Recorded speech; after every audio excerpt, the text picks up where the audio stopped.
Good afternoon po family, mga ka-fiesta, mga ka-followers. Tanghalian na naman po, kaya araw-araw fiesta na naman po Quezon City Drug Treatment and Rehabilitation Center. Ang lulutuin po natin tanghalian ng family ay chicken tinola po. Family, mga ka-fiesta, busog-lusog na naman po ang tanghalian natin ito. Okay po, start na po tayo. Maggigisa na po tayo rito ng bawang, sibuyas at luya. At syempre, susunod na natin dyan yung manok. Chicken.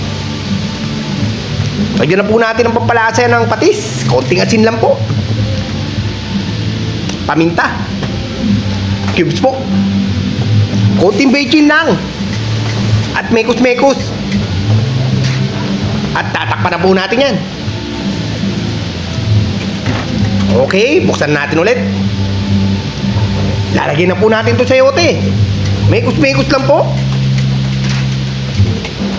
At lalagyan na po natin ang sabaw yan.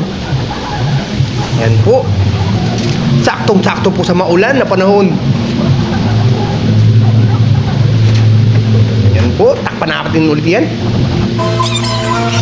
Akalain mo kakatakip lang natin, kumukulo na agad. At tatanggalin po natin dyan yung mga bumubula-bula na medyo maitim.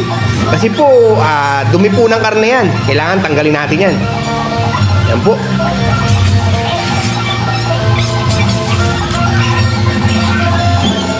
Natin ulit.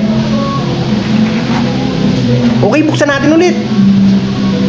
At ito na nga yung final. Lagay na natin tong pechay po. Chicken, tinola. Busog-lusog na naman po tayo, family.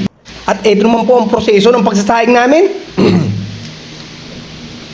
Magpapakulo po ako ng mainit na tubig dyan sa mga malalaking kaldero. At yan na po, kumukulo na po. At saka po ilalagay itong bigas.